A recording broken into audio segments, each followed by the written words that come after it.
Hello students, हमारी 10 महत्वपूर्ण श्रृंखला में आज हम पढ़ेंगे क्लास 11th का पहला लेसन जिसका नाम है some basic concept of chemistry यानी रसायन की कुछ मूलभूत अवधारणाएं, जिसमें हम उन टॉपिकों को देखेंगे जो बहुत महत्वपूर्ण हैं और उनसे ही प्रश्नों को देखेंगे, एनालाइज करेंगे। देखिए पहला क्वेश्चन हमारा क्या है कि परमाणु द्रव्यमान का आधुनिक पैमाना निम्न पर आधारित है। यानी कि जो परमाणु द्रव्यमान एटॉमिक मास बताया गया, परमाणु द्रव्यमान या एएमयू की परिकल्पना दी गई, वह किस पे बेस्ड थी? हमारी कार्बन 12, ऑक्सीजन 16, हाइड्रोजन 1, ऑक्सीजन 18। तो जो हमारा परमाणु द्रव्यमान यानी एटॉमिक मास जो दर्शाया गया, किसने दर्शाया गया, किसके द्वारा? जो है कार्बन 12 के द्वारा दर्शाया गया। यानी जो आधुनिक पैमाना दिया गया उसका बेस क्या था? कार्बन 12। फिर हम यदि सोडियम का परमाणु द्रव्यमान 23 यू है, यू मतलब यूनिफाइड मास, तो 46 ग्राम सोडियम के मोलों की संख्या क्या होगी? यानी कि ग्राम भार दे रखा है और हमारा ये प्रकार से क्या है, मोलर मास दे रखा है। तो देखिए जो मोल हमारा निकलता है, तो मोल के लिए फॉर्मूला क्या यूज करते हैं? m = W/m। तो देखिए W हो जाएगा 46 ग्राम और 23 ग्राम भाग दे देंगे, कितना आ जाएगा? लगभग आपका आ जाएगा 2 मोल आंसर। फिर देखिए क्या दे रखा है, 54 Fe, 56 Fe, 51 Fe, सब जो है आयरन के 3 समस्थानिक दे रखे हैं, Fe54, Fe56, Fe51। कह रहा है इनकी बहुलकता क्रमशः है 5%, 5% Fe54 है, 90% आपका Fe56 है और 5% आपका क्या है, Fe51 है। तो पूछा है Fe का परमाणु द्रव्यमान क्या होगा? तो परमाणु द्रव्यमान जो एवरेज मास निकालते हैं, यानी कि m = होता है m1x1 प्लस यहाँ m2x2 प्लस m3x3 अपॉन क्या कर देंगे, x1 plus x2 plus x3। यानी कि ये जो परसेंटेज रखा है x1 x2 x3 हो जाएंगे और जो द्रव्यमान क्रमशः है वो 54, 56, 51। तो इस सूत्र में मान रख के हम क्या करेंगे, इसका मास निकालेंगे। तो इसका मास लगभग कितना देखिए आएगा, इसका मास लगभग इसका आएगा 55.95। इसका कितना आंसर आएगा? 55.95। आप रख के देखिएगा, अन्यथा जो है ये क्वेश्चन आगे जो है लेसनों में, यानी जो भी आगे लेक्चर आएंगे इस पर जो है करके बताया जाएंगे आपको। तो क्या देखिएगा क्या है, किसमें अणुओं की संख्या अधिकतम होती है? तो 7 ग्राम N2, 16 ग्राम N2, 2 ग्राम H2, 16 ग्राम O2। तो हम क्या कर सकते हैं, इन सब के निकाल ले मोलों की संख्या। फिर मोलों की संख्या निकाल दे, कैसे सूत्र में रख के देखिए, ग्राम में दे रखे तो फॉर्मूला इसी में अप्लाई कर देंगे। इसी में अप्लाई करने के बाद क्या होगा, जो मोलों की संख्या आएगी, तो जिसमें जितने अधिक मोल होंगे उसमें अणुओं की संख्या भी उतनी ही ज्यादा होगी। तो जो सूत्र किसमें आएगा हमारा, 2 ग्राम H2 में जो है मोलों की संख्या ज्यादा आएगी, नहीं 1 मोल आएंगे।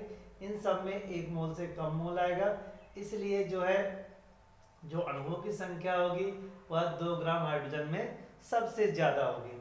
फिर कह रहा है क्षारीय माध्यम में 1 मोल पोटेशियम आयोडाइड द्वारा KMnO पोटेशियम पर मैग्नेट के कितने मोल अपचयित होंगे? तो बेटा जब क्षारीय माध्यम यानी NaOH दे रखा हो या KOH दे रखा हो, हम KOH में देखेंगे तो क्या होगा, जो हमारा पोटेशियम पर मैग्नेट है ये क्या होगा, क्षार द्वारा पोटेशियम मैग्नेट यानी MnO4 में कन्वर्ट हो जाएगा। तो यहाँ पर Mn क्या +7 हो जाएगा, यहाँ Mn +6 हो जाएगा। तो क्या होगा, केवल 1 का अंतर आ रहा है, मतलब 1 ऑक्सीडेशन नंबर में डिफरेंस। तो जो आंसर आएगा हमारा, जो मोल आएगा, कितना मोल हो जाएगा, यानी कि ऑक्सीडेशन नंबर में कमी। तो 1 मोल की कमी होगी, यानी कि उत्तर हमारा क्या होगा, 1 मोल उत्तर होगा। यानी पोटेशियम परमैंगनेट के लिए 1 मोल ही अपचयित होगा। फिर देखिए हमारा कह रहा है CuSO4 × 5H2O के 1.0 × 10⁻22 ग्राम अणुओं का द्रव्यमान निम्न में से है। कह रहा है किसका द्रव्यमान होगा, यानी कि अणुओं की संख्या n दे रखी है। इससे हम क्या निकाल लें, पहले इससे हम मोल निकाल लें, यानी n = क्या लगा ले, n/Na। यानी इससे क्या निकाल ले, इससे हम पहले इससे हम जो है मोल निकाल लेंगे।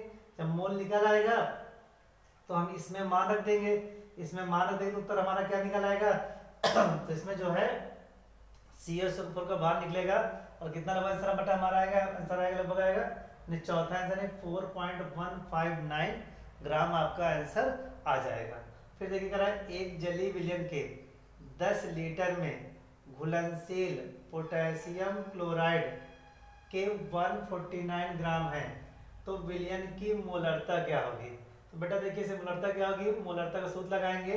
मोलरता सूत्र क्या होता है देखिए, m बराबर क्या लगा सकते हैं, W/m इंटू क्या लगा दे, v लगा दे लीटर में।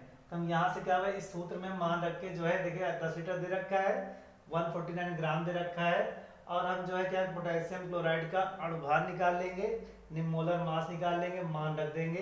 तो इसका आंसर लगभग कितना देखिए आएगा बेटा, आएगा इसका आंसर हमारा आएगा 0.2 m। m मतलब मोल पर लीटर, नहीं मोलरता दे रखी है, तो उत्तर हम निकाल लेंगे। इसका आंसर आ जाएगा 0.2 जो है m आ जाएगा।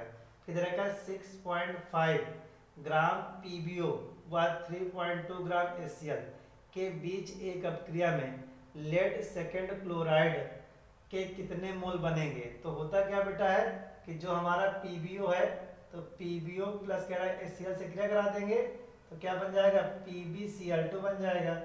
PbCl2 बन जाएगा, वो बन जाएगा आपका प्लस PbCl2 प्लस H2O। तो हम यहाँ से क्या करेंगे, हम इस समीकरण में देखिए बन रहा है, तो यहाँ पर 1 मोल है, यहाँ भी 1 मोल है, लेकिन ये क्या है 2 मोल है।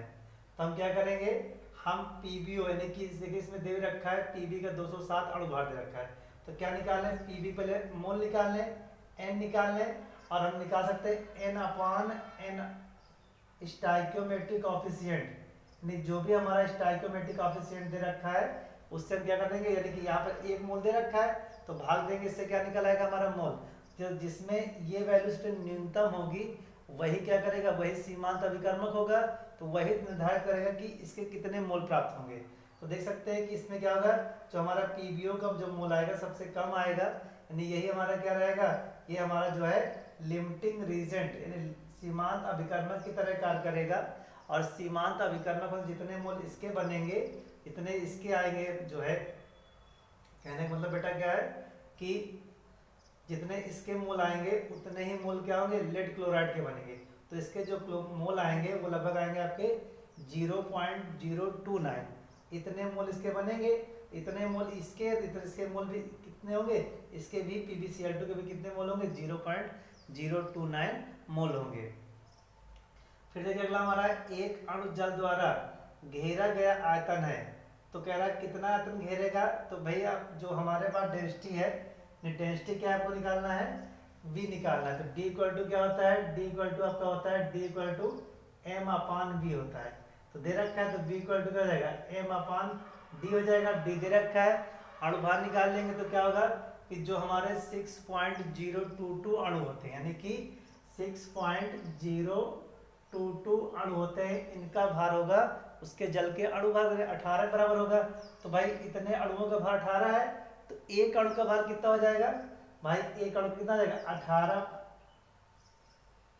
तो 18 बटे कितना हो जाएगा, 18 बटे अवगाद्य संख्या, हम क्या कर सकते हैं 18 बटे अवगाद्य संख्या से क्या निकाल लेंगे, इसका भार निकाल लेंगे, तो इसका मान रख देंगे। तो 18 जो है भाई घना तो दे रखा है, तो आंसर कितना लगभग हमारा आंसर आएगा, आंसर लगभग आएगा C, उत्तर इसका आएगा C उत्तर निकलेगा।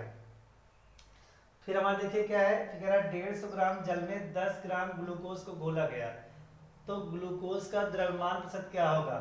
तो ग्लूकोज का बेटा द्रव्यमान प्रतिशत क्या होगा, देखिए कह रहा है कि अब देखिए जो प्रतिशत निकाला गया तो क्या होता है, ग्लूकोज का भार बटे पूरे विलयन का भार, तो 10 बटे 150 प्लस 10 कितना 160 हो जाएगा, 10 बटे 160 गुणे 100, हम लिख सकते हैं कि 10 बटे 160 गुणे 100।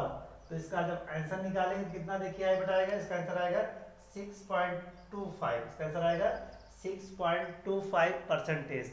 तो ये हमारे 10 महत्वपूर्ण प्रश्न जो है आपके first lesson some basic concept आप केमिस्ट्री से कराए गए।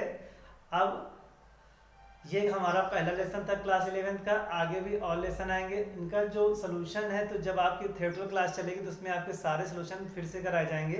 Thank you.